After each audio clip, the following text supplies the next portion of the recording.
What's up, guys? We're here, episode number 3 of Discipline and Legacy podcast. I got my man Tattoo Fitness here. This guy's been killing it in the industry here in Miami. If you don't know about him, then you need to know about him. This guy is all over the place, on the beaches, throwing T-shirts, doing fitness trainings all over town. He's training at Boxer Gym, and he's got an amazing story. I heard a little bit of it. We met at the gym one day, and I asked him to come on and be a guest on the podcast today. So, guys, I just I want to start it off with just an icebreaker question. It's what's one discipline that you use on a daily basis to keep you grounded? Pretty much, discipline is one of the things that I really value and I pay most attention to. Is doing the things that I don't want to. Sometimes I might not want to do, but I get it done anyway because it needs to get done. So as far as waking up on time, sticking to a routine and a schedule, that's the best thing for me is having that routine. Yeah. That's helped me through everything. Like habits. Yeah, habits. You got to have those high frequency habits. The things that you do repetitively over and over, but that are making you better. Awesome. Yeah. So with the Discipline and Legacy podcast, we wanted to get folks that have, similar to my past and my background, where I've been through the struggle. We've had hard times. I don't think anybody that on this earth has gone through life without having some sort of adversity, some sort of a story that they have to tell that became a testimony. And at the end of it, is a success story. And, obviously a lot of folks see individuals in life and you see them and you say, hey, I can't picture you being that. I can't picture you being a homeless drug addict. I can't picture you being in and out of prison. I can't picture this. So, I just wanted you to kind of touch on your adversity story and kind of where you started. And So right now, a lot of people know me in Miami as like the number one fitness coach. They see the cyber truck. They see my clientele. They see me training, CEOs, entrepreneurs, and some celebrities. But what they don't know is, less than 2 years ago, I was in prison. And I did 17 years. And before I went to prison, I was drinking alcohol, doing drugs, trying to escape the life that I had, trying to get money the wrong way, ended up in prison. Prison, man, sometimes you're eating food out of a trash can, So I enjoy the little simple things of being able to have my ground turkey, my white rice, and eat clean and healthy. And I make the right choices because there was times that I was forced to eat beans for months at a time. I tried to get on the vegan diet when I was in solitary confinement. And the beans that were fed to me were spoiled. They were sour. They had a terrible smell. You got people screaming. You got gas. People are getting gas next to you. So that's like a really super power pepper spray that they'll gas you. You know what I mean? If you're bucking, you're kicking the door, you're breaking the sprinkler. So, I've been in those type of situations, and to come out and just really lock in these last 2 years, really be able to elevate myself. But like I said, I was just like you guys, man. From 11 years old, in and out of jail. Maybe some of you guys weren't doing that, but I was in and out of jail, doing drugs, smoking weed, hanging around with all the wrong people. And if I would have changed my mindset back then, my life could have been a lot different. But I'm happy that I went through everything because it built me into the man that I am today. And I'm able to help the people that I'm able to help now. But like I said, bro, alcohol was a dead end. I've seen so many friends die from drugs. I was addicted at times. I even had to check myself into rehab because it was getting out of control. Like I said, closest friends, life sentences, never coming home. The release date says 000. And like, I was struggling. When I first came home, the halfway house, I had nowhere to go. Really didn't have too much funds. They told me to get a job. They wanted me to work at Burger Fry. My passion is fitness and helping people in training. So I pushed until the door opened and I was able to get into a gym. And then I just took off from there. Man, I went through sneaking in food in my underwear, in my boxers, just so I had something to eat because I was starving. The halfway house was feeding me like terrible food. So I would bring in tuna in my underwear so I had something to eat later on that night. Got in trouble for it a few times. That was the only hiccups I had in the halfway house is me trying to sneak in healthy food to keep myself healthy, you know. But other than that, I was compliant to all their rules. You know, so you got these rules out here, man. You guys got to follow them. You break them, they got a place for you, you know. What would you say was your main driving force, you know, when you got out? Because obviously, you know, I know from my experience and being in halfway houses and being around those guys is that everybody wants to hang out. Everybody wants to do the same stuff that they were doing. And, you know, it's easy to get caught up in that. But at the same time, like to set yourself apart and like kind of go off in the cut, so to speak, you know, that was me. Like I was in the back room, like reading self-help books, reading my Bible, just I didn't want to live that life anymore. You know, like I wanted out. I didn't belong in jail. I didn't belong in prison. And, but you know, that just like when we were younger, the times when, you know, you're doing drugs, dealing drugs, hanging out, like it's hard to separate yourself from that. So what was it you would say was your driving force, you know, in those situations? That I wanted to be a role model for my daughter. Because, you know, daughters, sometimes they look up to their fathers. And I didn't want her to be with somebody who I was before. But now I want to be that role model for not only her and the people around her, to see how hardworking I am, how focused I am, how I stay away from the distractions. Just like when I was in prison, there was a lot of distractions in there. You got people playing cards, you got people getting high, you got people trying to get by day, but I had a plan that I was gonna be successful. So therefore, like you, I was reading books, eating right. Everybody thought I was crazy when I was eating tuna and beans every single damn day, working out at 5 a.m, slamming sandbags, working out, you know? Very few people seen the vision that I had, you know?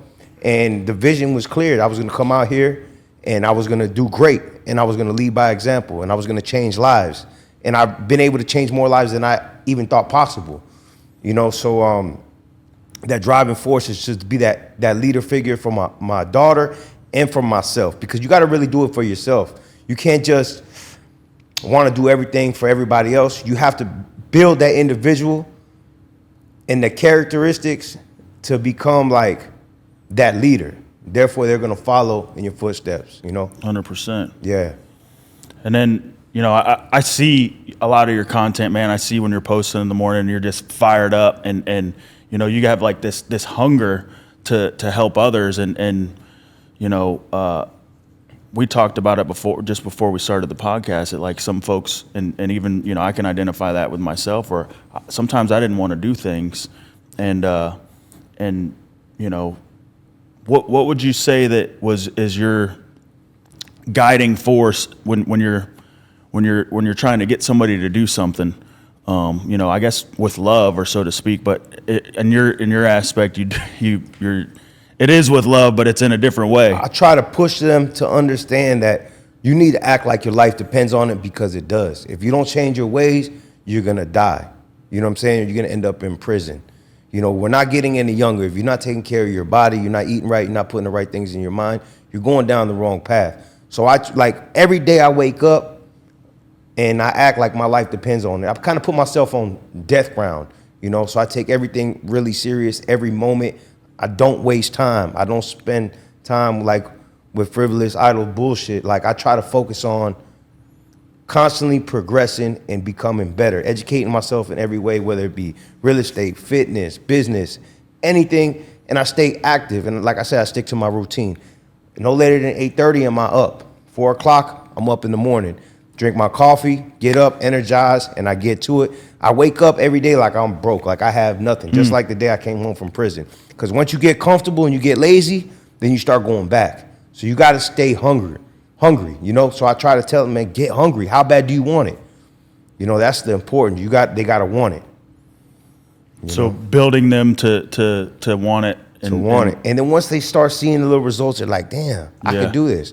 So many people, my clients, thought they would never be able to lift the weight that they're lifting today. They never thought they would feel the way they feel today.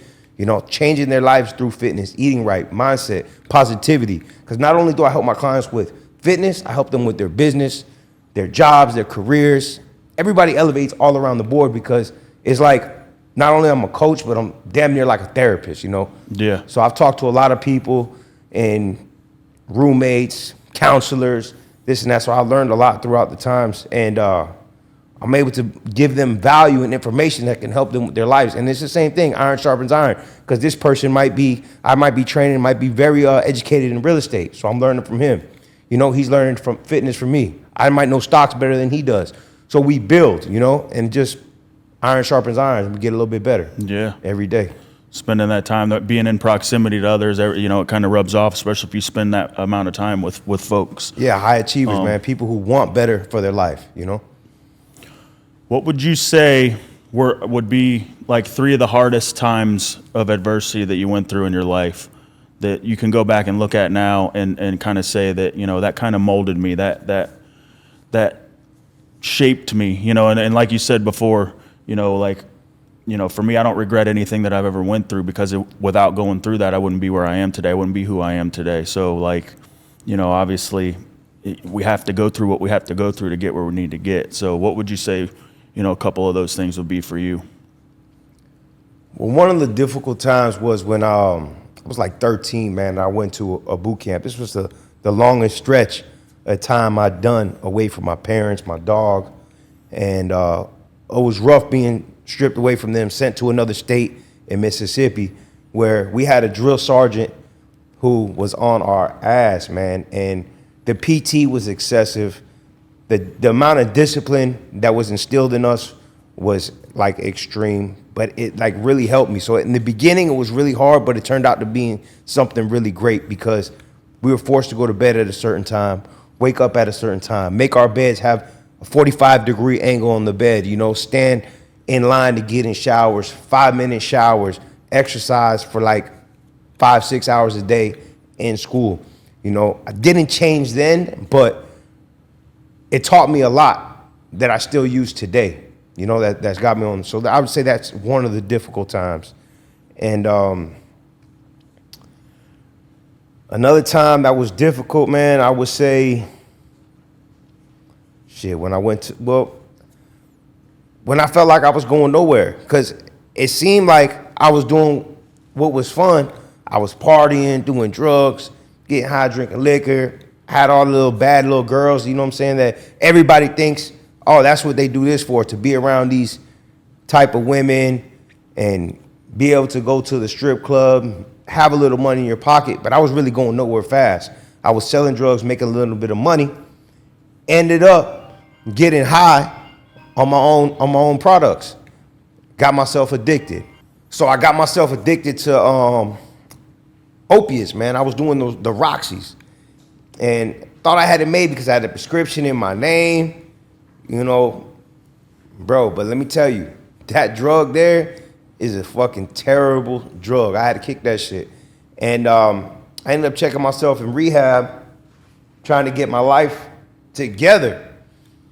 And I ended up having to leave because I think I had a warrant for something that I had. So I ended up leaving, found out that I violated probation. Okay, so I figured, let me just go in, check in probation. I was just gonna go to jail for like a week, 2, get reinstated. Didn't know when I was in the county jail that they were gonna hit me with another robbery that I did a few months ago. So what I did in the past, it came back to bite me in my ass. And they ended up giving me 7 years. You know, so I ended up getting 7 years in Miami, 7 in Broward. They ran the concurrent. And that was it. That starting point was something bad, but it turned into something good because I kicked those drugs. And since then, I haven't done any drugs. Doesn't mean I didn't get in any more trouble, but I didn't do any more drugs. And so that helped me out a lot. I did those 7 years. And then the next hard time, the second time I went to prison. So I got out. I was out for like 5 months. But what I didn't know is my first week out, I met a so-called brother, a homie of mine, and he told me about a robbery he had for like $7.5 million. Didn't know he was working for the feds the whole time. So just having this conversation with him cost me another 10.5 years. They gave me conspiracy to commit Hobbs Act robbery, charged me with RICO, was just starting my life again, and back to prison for another 10.5 years. Now, this 10.5 years was the wake-up call. Said, that's it. I'm not a good criminal. This shit is done. I'm getting my motherfucking life right. I'm gonna learn everything I need to do. So when I come home now, I'm gonna be successful. Don't never have to do another crime, nothing else. And that's exactly what I'm doing now, bro, because I'm 38, almost 39, spent 17 years in prison, and I'm done with that shit. And I know I have a gift. God's given me a gift to be able to help people with fitness, with mindset, through the struggles, everything that I've been through. So now I got to take advantage of it and use these blessings in the right way, man. I'd like to say that you are taking advantage of it, you know? Yeah. Same thing with, you know, I tell people sometimes I got to take that word try out of my vocabulary because I'm not trying, man. We're doing it. Right, you know? gotta do it. So that's awesome, man. That's an amazing story. And so I know for me, like with my experience, I do a lot of jail and prison ministry. And some of these guys in there, man, they're like, I think they're at that point too. We're like, man, this is the time. This is the time where I'm going to change, right? And why does it take 3-4 times for us to beat our head up against the wall? Because we're stubborn. You know, we want to do it our way. And then finally, when you release control and you surrender and you say, you know what, whatever you got for me, I'm going to do. That's when the light clicks on, right? So it's definitely powerful, that story, because, you know, I can see that in others. And, you know, the fact that, you know, you're taking that pain and that adversity and turning it into testimony to help others is powerful as well. So, so what would you say, you know, obviously you're pretty well set in your ways now. You're, you know, you've got a routine, you got your habits in check as far as being on the outside now. You've been out for a couple of years. So what would you say keeps you in line, you know, spiritually, you know, on a weekly or daily basis? Man, just being thankful for everything that I have, because like I said, like the situations I've been in, they were rough, and I'm so blessed to have everything I have. Sometimes I just say, yo, God, thank you for this bed. Thank you for waking up, this energy, this coffee, this food, you know, this great woman that I have in my life, you know what I mean? For my daughter, you know, for just everything, just being grateful for what I have. Always striving and pushing to become better and you know, a little more, but being grateful for what I have today. Because from where I came from and where I'm at, it's a night and day. Yeah. So gratitude. Gratitude, man. Yeah. Say gratitude. And then obviously you were talking about, you know, iron sharpening iron. So you're taking it to the next step now, right? Yeah. You know, I could definitely identify that with myself. It's almost like some people, for me, like fitness was second. You know, I was like more like the mindset and the growth of, you know, my spiritual realm. And then I'm like, well, man, I'm almost 300 pounds. I need to change before I die. Yeah. You know, but I was on point when it came to like my mindset and my spirituality. But like you said, once you get to that point where you're building yourself through your fitness, everything else starts opening up, you know.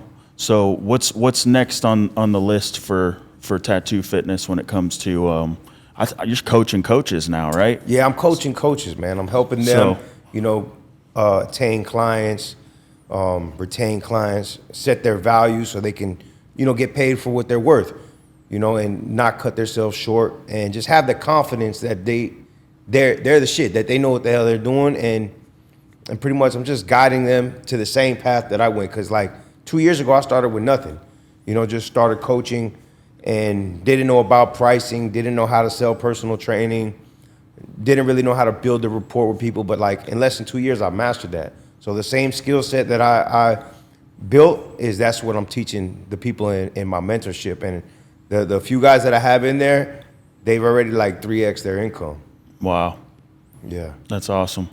So walk us through that, because you tell me like the 2-year part, right? But walk us through like the beginning of how it started, because I heard a little bit of your story whenever we were talking at the gym one day. But walk us through that, because I think that's powerful. When I started at the gym, I was in a federal halfway house. Man, they were giving me hell about going to the gym. My main thing is like, I got to get to the gym. You know what I mean? So they were like, no, you have to work at Burger Fry. You have to drive this fish truck. You can't be a coach. And then I kept pushing. And finally they were like, all right, go apply at the gym. I think it was the second gym that I walked into, hired me. I met Mike DeLisi. Great dude, man. He was in a similar situation with me. He did like 15 years in the past, and now he was the fitness director of this gym at UFC. He told me, bro, you're hired. I told him, I said, look, I've been coaching for the last 17 years, but it's been in prison. I could train anybody, anywhere, with any scenario, any equipment, but I just been doing it in jail. I haven't done it out here. So he gave me the opportunity. And the manager of that gym told Mike, man, I don't think we could hire him. Look, because I used to have gold teeth. I had a bunch of tattoos. I had just came home from prison. Told him, man, well, I don't think we could check in policy or something. He was trying to find a reason for them not to hire me. Mike fought for me. And I ended up getting that job. My second month, I broke their company record in sales on personal training. After that, the GM that didn't want me to start working, he was telling all the other coaches, shadow Dom, shadow Tattoo Fitness, shadow him, see what he's doing, because I'm hitting $37K a month. You know what I'm saying? $20,000 plus a month. And I'm making the gym a lot of money. I broke their company world record. But it was difficult because I had an ankle monitor on. So I was training people with an ankle monitor on, right? To cover it up, I had used the fake ankle weights. I took out the sandbags from the ankle weights so nobody would see my ankle monitor. I was training doctors, lawyers, police officers, and they didn't know I was in the federal halfway house. Eventually, I told my clients after training them for a while, I didn't just tell them like out the gate like that. But so I'd wake up about 4 in the morning. I think I would leave the federal halfway house in Dania around 4:20. Then I would drive from Dania to Pembroke Pines. And then from there, I'd work all day, and I'd have to be back at the halfway house by 4 o'clock. You know, I'd leave, go home, go to the halfway house, shower, and that was it. And I just stayed locked in. And it's crazy because I was supposed to be in the halfway house till August 23rd. But after my 3rd month from the halfway house seeing my paychecks, they're like, whoa, you're making too much money to live here. You need to go find a place to go. You need to get out of here. You know what I'm saying? You need to pay rent. So I was like, all right, cool. So I found a nice apartment in West Miramar, big ass pool. I knew I was on house arrest, so I wanted something that had some nice amenities, had a big pool table, and I was on house arrest. So all I would do is go to work, go home, work and home. And when I was home, I wasn't watching TV. I haven't watched a movie since I've been home. I've been home little less than 2 years now. Have not watched one movie, one soap opera, nothing. If it's not YouTube educational videos or being in the gym or a book, I'm not doing it, you know? I don't go out late. So I think that being on halfway house from that time they kicked me out of the halfway house until August 23rd kept me grounded and disciplined. I kind of still act like I'm on house arrest, and I'm not even on house arrest, you know? I go to work, I go home, might go to dinner. Other than that, maybe a podcast to look at some real estate deals, but it's just staying focused, not allowing myself to, you know, get caught up in the foolishness, man. Like, go out for what? Like, I don't drink, don't do no drugs. I can have plenty fun going on. And say if I do want to do something, because my girlfriend, I just got her a yacht for her birthday, you know, got her a beautiful yacht.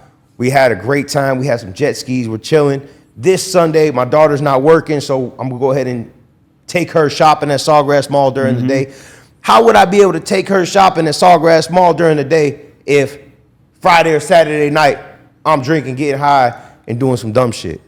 You can't. Yeah. You know what I'm saying? So it's so important for me to make sure I'm rested, I'm eating right, I'm training.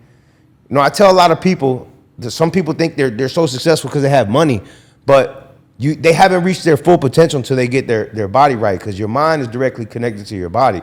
You feel better physically, you feel better mentally, you know? If you're doing good already financially without being physically fit, if you get physically fit, you're going to 10x your shit, you know? So that's important.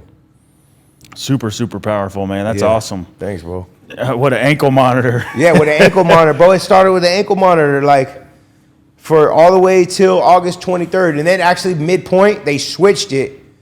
They switched the ankle monitor to like a fake Apple Watch. It looked like an Apple Watch. So that was a little better, you know? Yeah. Nobody caught on to that. none of my clients, they just thought it was like one of those Apple Watches, except I had one girl from Hialeah, and I'm like, how do you know? She's like, I'm from Hialeah. Yeah. So that's what this podcast is all about. That's exactly it right there. So the same exact way that you can use the negative mindset, if you just switch that and use half of that towards positive, like look what can be accomplished. You know what I mean? And another thing that was important, a lot of people were crying, oh, I'm on house arrest, oh, the halfway house one. Bro, use that to your advantage. Work on doing something positive with your time. You know what I mean? Like, I have a friend of mine, he's on house arrest. It's probably the best thing for him right now, because it's giving him structure. Sometimes we need somebody to hold us accountable and a little bit of structure. And if you don't have that and you go astray, from God's plan, he's going to discipline you. You're going to get it right one way or the other. So if you don't have that structure around you, you need to have that mindset that structure is important, and so just don't be in, like, if you guys are in prison right now, if you're watching this on TV or YouTube, you got your cell phone, whatever, just know, man, when you get out here, if you lock in, you could be great. It's not over if you come out and you're 40 years old. It's not over if you're 35 or even 50. You still got a chance to be great. I had a roommate once told me, he's like, damn, bro, you're like 35. I don't think you'll ever be great. You know what I'm saying? You might be good. But I said, I think I'm damn great right now, and I'm 38. You know what I'm saying? So it's not over and it's not too late. You just got to have that mindset, bro, that nothing can stop you, and you keep on pushing. You keep pushing, those doors are going to open for you. And that message is for everybody, too, for man. Everybody. I mean, that message isn't just for the people that are locked up. I mean, I think even, for, I guess you would call it, normal everyday folks, you know what I mean? I'm married to an immigrant woman, so, like, when she wakes up in the morning, just the fact that she's in America is like a blessing. Yeah. And we don't see that. Like, we don't see that just the fact that when we wake up in the morning, we have a roof over our head, we have running water, we have these little things, like how blessed we are. And so, like, just to give that little glimmer of hope, too, that no matter what happens, no matter what you go through, that there's a light at the end of the tunnel. There's you can still be great, so to speak. You know what I mean? It's never too late. It's not, bro. Like, a lot of people put ourselves in our own prison in our own mind. There's some wealthy billionaires right now that are so fucking depressed. They have all the money in the world, but they're depressed. It's all a mindset, man. You guys can have very little and still be happy, and work towards what you want and get everything that you want. Yeah. And change people's lives, be leaders, father figures, mother figures, all that. It's not too late, but you have to break away from drugs, alcohol, and those bad routines and the wrong people. I'd rather be by myself than around a bunch of the wrong people. And that pretty much the proximity of the folks that you hang around with are all people who are trying to better themselves, essentially. 100%, man. That's what it's about. So, and that's powerful too. That was kind of what I was going to go into next. Is like, what is they say, show me your friends, I'll show you your future. So, when it comes to your circle, what is it that kind of keeps you attracting those people into your life, I guess, so to speak, and keeping them around? Because that for me, like, that's important for me, because it's true. I mean, when you have good friends and stuff like that, you guys don't have to see each other all the time. Like, I don't see one of my closest friends too often, but I get a text message from every morning with a positive quote. And we talk very so often, but we're both like-minded. We're working on our businesses, trying to become better. The people I surround myself with in the gym are very like-minded, trying to become better themselves, working on whatever business it is. We're always sharing ideas, and they can see that positivity in that light, in you, and you attract those type of people. Now, like, as far as a group of people that I hang out with on the regular, I really don't do that too much. Like, I'm focused. I got my girl. I have my clients that I train with and friends that I talk to about business every now and then, but the people that, if I let you in my circle, it's because you're 100 and you want better, and you're striving to be great too. Yeah. Yeah. So then, pretty much just the folks that you work with on a daily basis is who you surround yourself with. Yeah, pretty much. And I can identify with that. I think probably about a year ago, my wife said to me, she's like, honey, you don't really have any friends. And I'm like, same deal. Like, we go out, and if it's like past, I mean, this is just the way that our life has been created, because I don't drink, I don't do drugs, I don't do none of that too. And like, you're out past like 9:30, and I mean, I'm tired at 9:30. Like, Yeah. I don't even want to stay up. If I'm staying up till 10 or 11 on the weekends, I'm drinking Red Bulls or something. But, you know, she's like, you don't have any friends. And I thought about it. And I mean, I do. I have a circle of folks that I hang around with, like men that I go to Bible studies with, men that you know, I work with, you know, but it was just like, kind of like you said, letting them in. And, you know, I noticed that about myself, and kind of, you know, it's helped, you know what I mean? Because gossiping is human nature. It's really, in my opinion, it's the lowest form of human existence. You know, if somebody can talk about you when you're not in the room, like that's the lowest form. But no matter what happens, especially if you're doing well, people are going to talk. If somebody's not talking about you, then you're doing something wrong. So that was something that I encountered a lot, and I always thought that, like, well, you know, if everybody's going to talk about me, then I don't want to hang out with nobody. And I have my wife, my kids, my family. Like, what else do you need? Yeah, facts. But God wants us to go out into the world and help others. You know, God wants us to go into the dark places, and you know, so I've been working on that myself, is just trying to open it up, my circle, a little bit more, and to different realms, right? Because I go to the car shows because my son likes going to car shows, so I'm hanging out with these guys. They're good people, you know, and just trying to grow that network, right. so to speak. And like, you know, even coming down here to Miami, like, sometimes it's not what you know, it's who you know. Yeah. And it's like, hey, I know a guy that does gutters, or I know a guy that does this, that can help you do this or whatever. So, but yeah. That's what I would say. I have a network of people that I'm connected with. You know, we are close, but like, as far as how people would say friends back in the day, hang out, drink, or congregate and do nothing, I don't do that. Like, I have a network of people that, you know, that I could help them, they could help me. We have connections, you know, whether it be boats, cars, houses, something, you know, fitness, whatever it may be. That's good to have a network, you know. But like, I don't know if I'm what do you call it? I don't know, bro. Like, I feel like I'm at home when I'm in the gym. That's my club. That's my socializing. You know, when I'm around doing fitness things or promoting my brand, I enjoy working. These are the things that I like doing, like pushing my brand, helping people with fitness, and being in the gym. To me, that's way better than staying out late at night, and that's pretty much it. Yeah. Well, I think probably, and why I thought about that when my wife brought it up to me was like, you know, obviously going from my past. I mean, being in and out of jail and the places where I hung out, you know, I have trust issues, you know. So I was like people that I was just keeping at arm's length, and you know, I realized that, you know, I could let that wall down a little bit, and it's opened up some doors. It's opened up some doors for growth for me, and now, you know, like she wants to go out sometimes, so we'll go out and hang out. She can, you know, drink her little wine and hang out, and I'm good, man. Like, I don't need nothing. I don't want to drink. I don't want to do anything.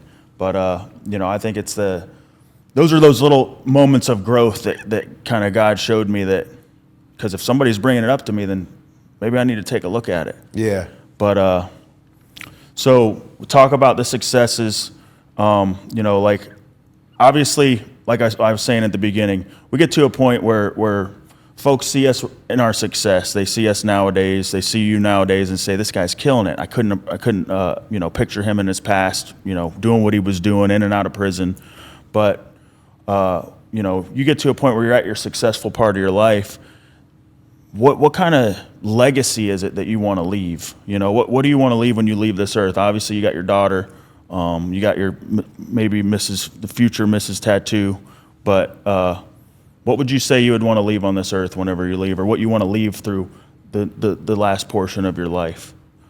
You know, that the story of somebody who is resilient, never gave up, believed in himself, and changed a whole lot of people's lives through fitness, because it's a trickle-down effect, man. Like, one of my clients owns a big law firm, and he told me the other day, was something really powerful. He's like, you indirectly got my client a bond. And I'm like, how? He said, bro, because when I leave the gym training with you, I have the confidence. So he walked in that courtroom, told the judge what he had to tell the judge, and got this man released from jail.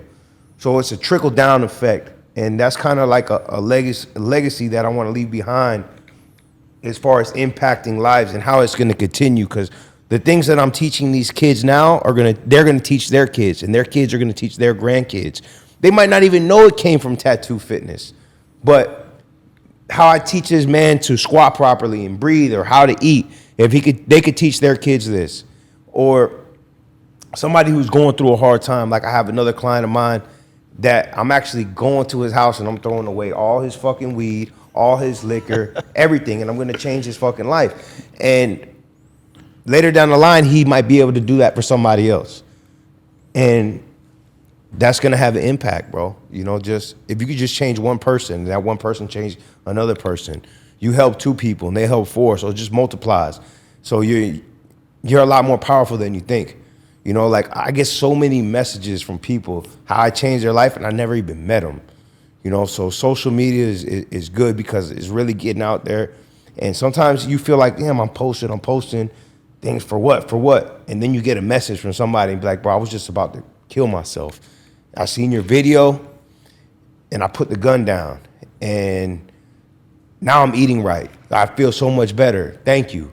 You know what I'm saying? Like, I get a lot of messages that are like crazy how just one little 30-second video changed somebody's life. Yeah. So that's like the greatest joy ever, bro, to be able to help somebody out like that. And yeah, just pass that on, man. Like, look, I started with nothing and building it, bro, building it. And I just want other people to know that they could do the same. Their life, whatever situation you're in, you're struggling, you're battling with addiction, you're homeless. Bro, I was homeless when I was at the halfway house, basically. I had nowhere to go. But I got a place now. I'm about to buy my first duplex that I'm going to be living in. I'm going to do a living hack. I just got qualified for a mortgage. And it's less than 2 years I've been home. Guys, you can do it too. You just got to lock in. That's it. That's awesome. That is a legacy too. Like, people don't think about that. And it, because I kind of go through the same thing as far as like posting content and stuff. Because I didn't know you were 38. I'll be 39 this Saturday. It'll be my 39th birthday. But so like with the time period when we grew up like, I tell my son, like, I grew up before Google. Yeah. So like, we are the generation that kind of still has that technology niche in us. You know what I mean? Like, the few more years before us are like Facebook, Instagram. Nah, I'm good. But like, we grew up and it's like, that was a part of it. Like, I remember MySpace when it first came out. And, so utilizing that platform to leave a legacy and almost like, what happened with Charlie Kirk, that, that this guy, he will never see his kids grow up, but his kids will see what type of person he was because of all of the content that he has out there, all of the because of social media, because of the platform that we have as a tool, so to utilize that, like you said, and to, you're helping people and you don't even know it.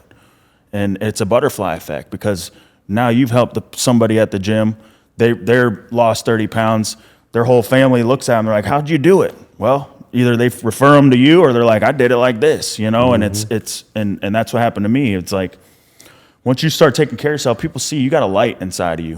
God saved us for a reason, and you start shining, people see it, and you're supposed to do something with that.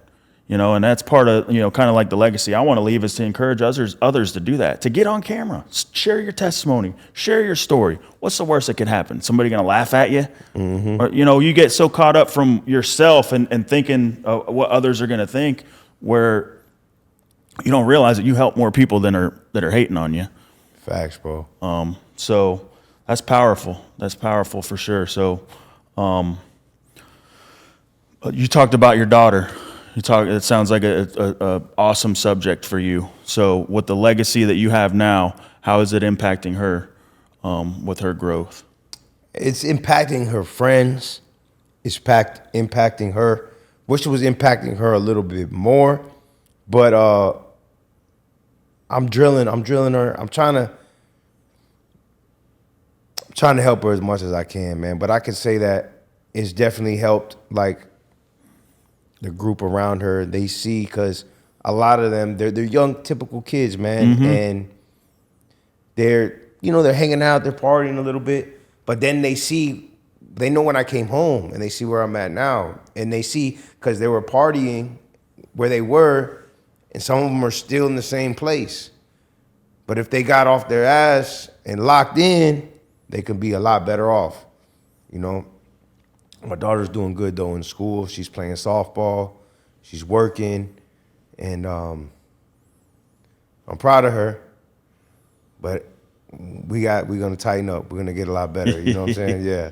I'm in the same boat, man. Yeah. 14-year-old son that, he knows everything. And then, obviously, we are who we are. And we strive to be better on a daily basis. And like, we go out places, me and my son, and people are like, man, your dad is, you got to listen to your dad. But he sees me, he's like, that's just my dad. I see him every day. But, I know one day, because it happened with me with my father, one day he's going to say, man, everything he told me was right. And whether he listens when he listens or he beats his head up against the wall, I'll be there for him no matter what. And, that's kind of like, we're rebellious, man. Especially, we want to do things our way, and I see that, that he's very similar to me in that way. But you want to leave, you want that for them, and same thing like my oldest, my daughter. She struggles, and we just had to let her struggle, because I had to learn the hard way. Sometimes we got to learn the hard way. Hopefully it doesn't last too long, but yeah, we want the best for our kids, and that's definitely a part of our legacy. So, what is it that you want to leave the folks with? If you had, actually, let's go back a little bit. If you could say something to your younger self, what would you say? Where you're at right now, what would you say to your younger self? I would say, man, it's going to get greater later, man. Just keep your head up, keep on pushing, and believe in yourself. Okay. Yeah. And then where can people find you? You can find me on Instagram, Tattoo Fitness 954. You can also find me on YouTube, Tattoo Fitness 954, and TikTok, Tattoo Fitness 954. And what's next? What do you got coming up next that's big? I know you got clothing. I got Morning Macros going to be opening up in Wynwood, where you can get healthy, nutritious breakfast from 4 a.m. till 12 p.m. I'm talking about hot breakfast burritos, protein shakes, protein pancakes, protein waffles delivered to your door. DoorDash, Uber Eats, whatever, healthy meals. So when you wake up, you can get your hot avocado toast or a breakfast burrito or a protein shake delivered to your door for those early risers just like me. Nice. Yeah. That's yours. You're starting that up. Yeah. That's awesome. And then I saw you were doing the protein ice cream too. Oh, that's in Boxer. We got the Tattoo Fitness protein ice cream. If you're in Miami, you need to go to Boxer and try my protein ice cream. This shit is amazing. Fire, everybody. You got to check it out. It's 20 grams of protein, 1 gram of sugar, about 120 calories. It's fire. Straight out the soft serve. Tastes like soft serve ice cream, man. Shit is great. Awesome, man. Yeah. And then obviously we know you're coaching. We know you're coaching coaches. How can somebody find that program if they want to find it? Just send me a DM on Instagram, and I'll reach out to you, man. I get back to everybody who sends me a DM. So just reach out to me on Instagram, and that's it. We'll go from there. I'll help you out. The proof is in the pudding, guys. I follow him on social media. This guy's everywhere. He's on the beach.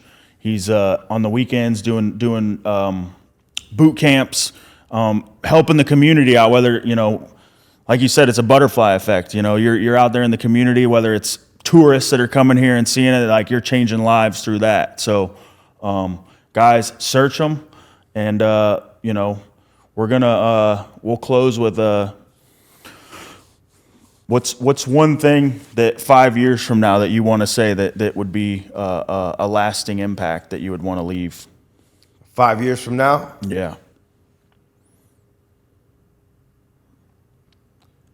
just like to see how many people I can impact, because I see already how many people I've reached in just less than 2 years. So 5 years, I want to 10x, 100x everything that I'm doing now. You know, like everybody know who Tattoo Fitness is. Everybody should know how to eat properly. Everybody should know how to go to the fucking gym. You know, I just want to help as many people as possible and just have that huge impact in 5 years on the world. Okay. Yeah. That's awesome. Well, do you have anything else you'd like to share with the audience? Man, bro, thank you for watching.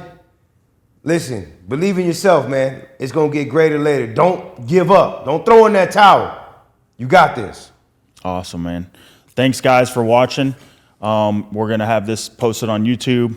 Definitely collab together on getting this posted so everybody can get it out. And thanks. We'll see you next time.